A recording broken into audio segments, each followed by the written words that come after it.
Yeah, there we go. You can't even Okay. use that for an outtake. Well, yeah, that's true. I can't. It never was. I'm just glad I caught it first and we didn't do this whole thing. Oh my gosh. All right, Well, here Yeah, we that I go would mean, be. again. we're used to seeing the live countdown up there, and I didn't even think That's about it. So, that would be one of those priceless bloopers you could never show, I guess.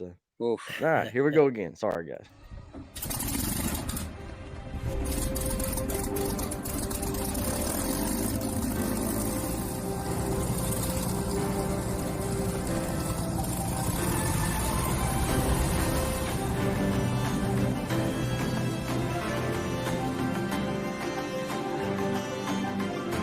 This is Joe Morse.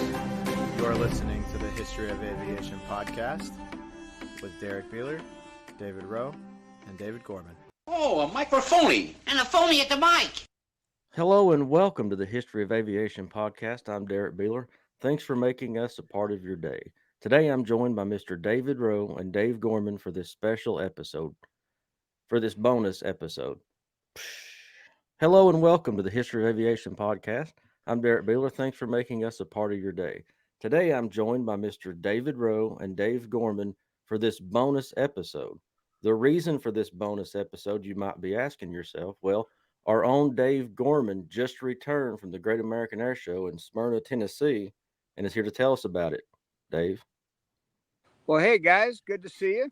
I hate that I was the only one of the three that were able to make it over to the show, but it was a great show. It was one that there was a lot of discussion ahead of time about the lineup and the prices, and I mean all those things are a part of air shows in 2023. I mean, you don't get everything you want.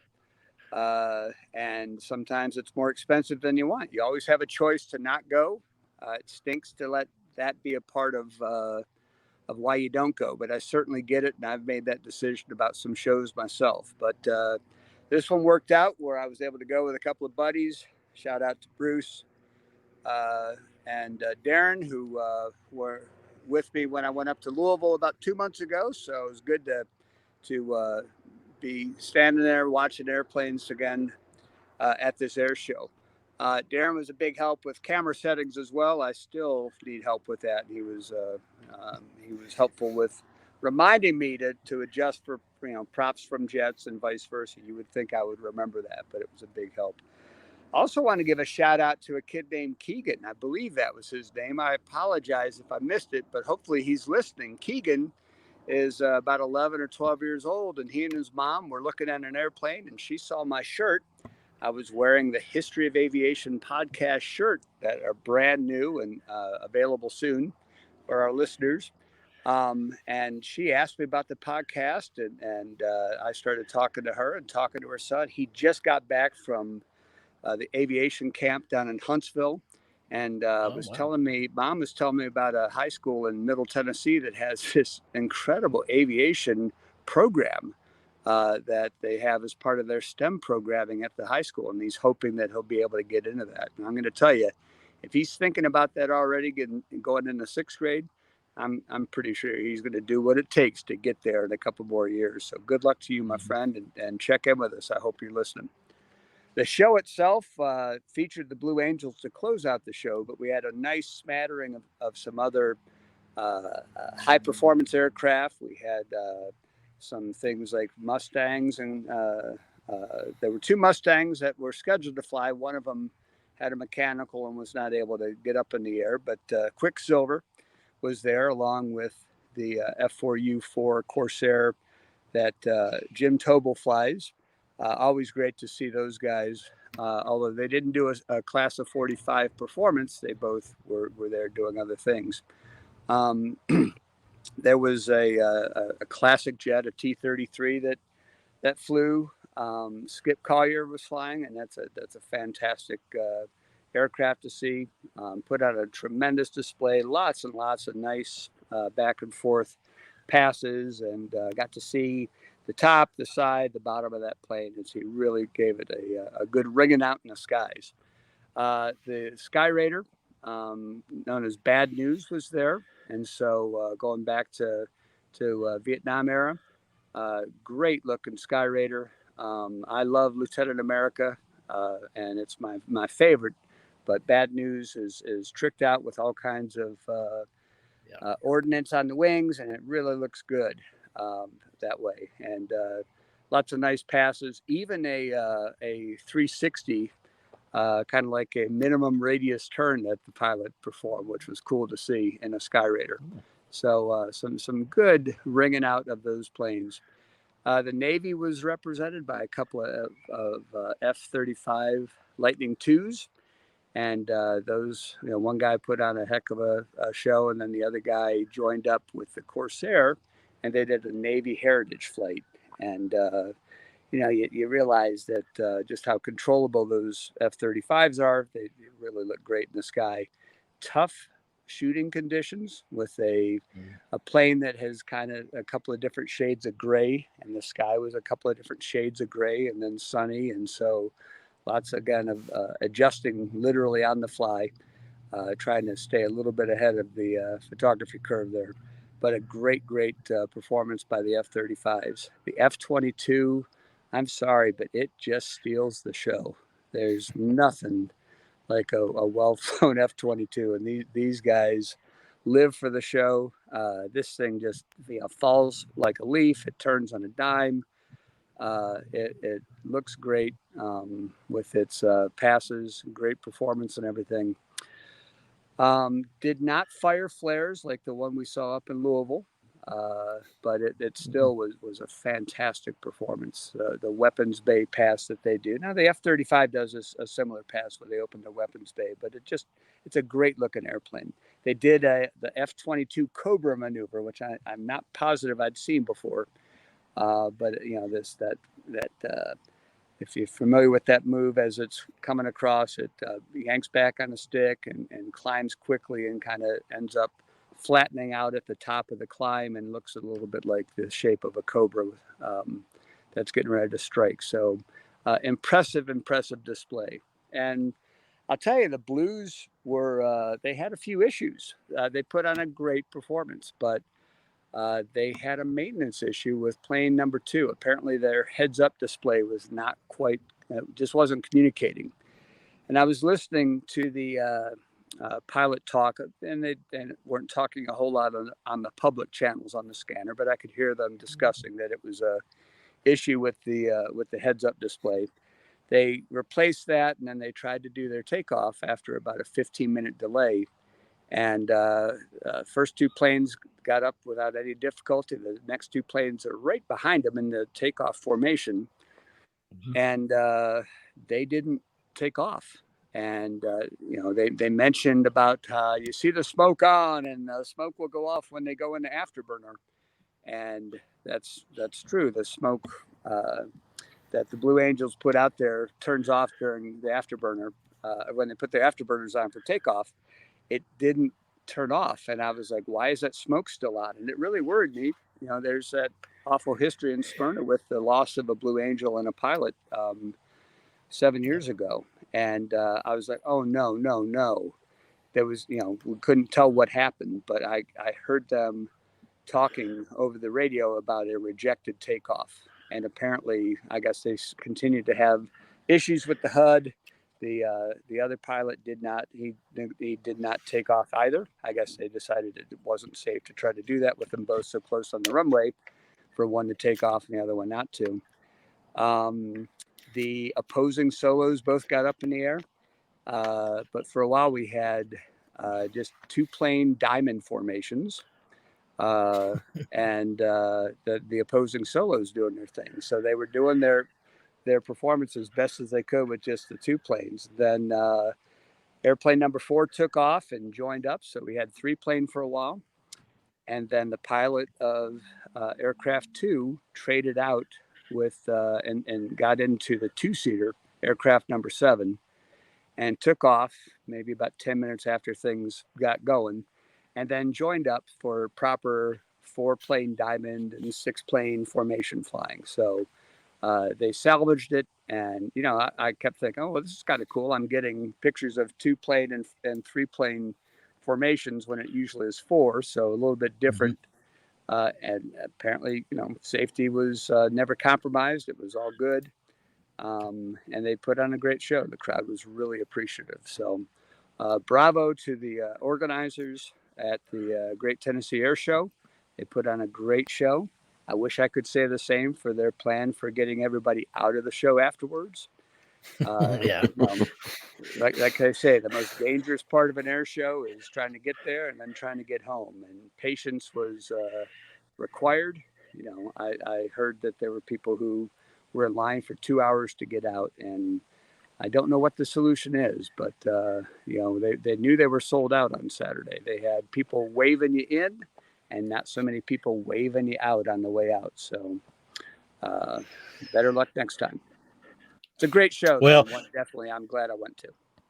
if you go to an air show like that and you know it's going to be that crowded, I work at Bristol Motor Speedway, and I have told people this for years. We can get, over 100,000 people at a race. You're going to have to wait after the event. There's just too many people, Yep. too many cars. You're going to wait. So go in with the attitude. Okay, I'm going to wait. Bring a cooler, bring some food, bring something to drink, sit at your car, have a snack, talk, reminisce, talk to some people near you. Just wait. Don't be in such a hurry to get home, because you're not going to get home. Trust me, I've got 20 years of experience at this. You are not leaving in a hurry. Now, No. granted, they could have had a few more people out there and directing traffic and organizing it better. And Bristol Motor Speedway has that down to an art. We have people one way, go, go, go, and we get you out as quick as possible. But at the same time, you've got to change your attitude when you go to these things. Bring something to eat and drink, some chairs, sit, relax, and you will get home just fine. See, even the dog agrees with me. She just noticed somebody walking by here. Well, a reminder with this air show, the folks who put it on, they do this every 2 years if they can. So they don't have the practice that other venues do that do this on a pretty regular basis. But spot on with the comment about packing a cooler so that while you're waiting, you can get some water. A lot of the vendors were sold out, or they'd stopped selling, and there were still a lot of people there to shoot statics. You know, there were probably some people waiting until way after hours to get departures. I wouldn't know who you're talking about there. No clue. Yeah. None whatsoever. No, but you're right. You just got to plan ahead and factor in some wait time, and you can't get upset about it. It was a great show, and oh my gosh, I almost forgot the opening ceremonies. They had a guy come in with the American flag and the POW flag. They had a Tennessee flag. I guess they had 3 or 4 jumpers. One of the jumpers came right over our head and just barely, coming in from kind of behind the crowd, barely cleared the fence and got his feet down. And he didn't stick the landing. We'll put it that way. He didn't get hurt, but he came over my head by about 12 feet. So very, Wow. I wish my pictures were better, but I was trying to decide, am I in trouble here? Do I need to duck? Yeah. I wish I'd have been there to video that. That would have been something to see. Well, it would have been. I'm sure somebody's got it on video. That's for sure. But definitely glad to have an air show in Tennessee this year that I could attend. They had representatives from the Music City Squadron. They were showing off their new SNJ that they have, and trying to let folks know about. I think they have a fly-in.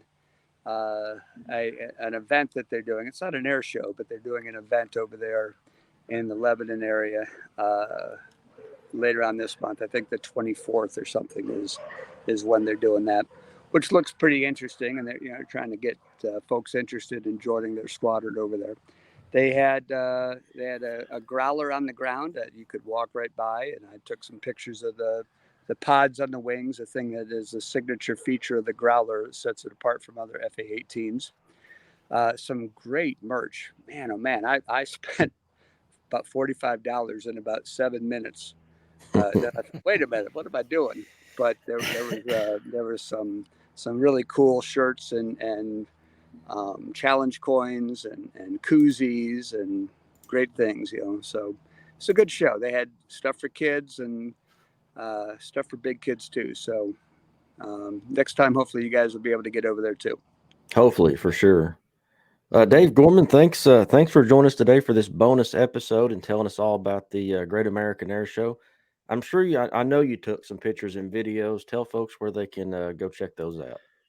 Well, my Instagram, that underscore it's Dave Gorman on Instagram. I will have pictures there soon. I put a few up, but I've got a bunch more that Okay. I've taken. Still sorting through them. Shot a couple of videos, and they're cell phone videos, so they're not anywhere near as good as you can find there. But Gormania is the name of my YouTube channel, so you can search them up there and check them out.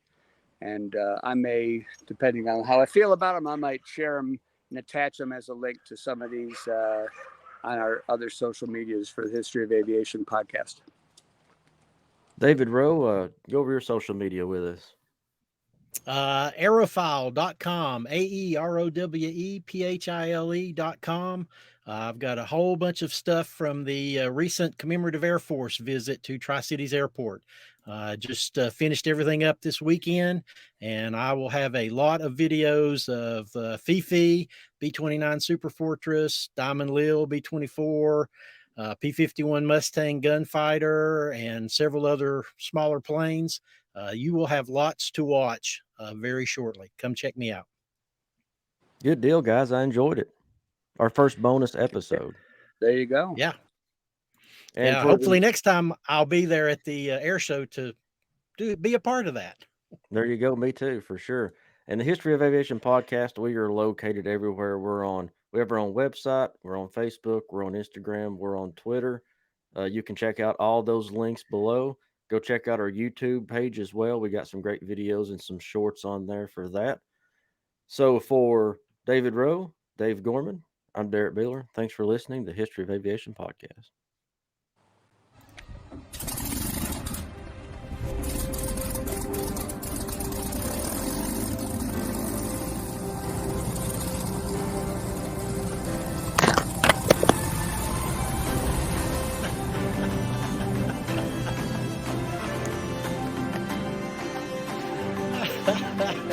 This is Joe Morse.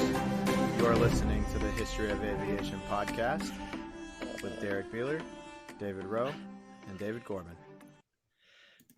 You know that's going on YouTube tonight. Oh, I hope so. I hope so. I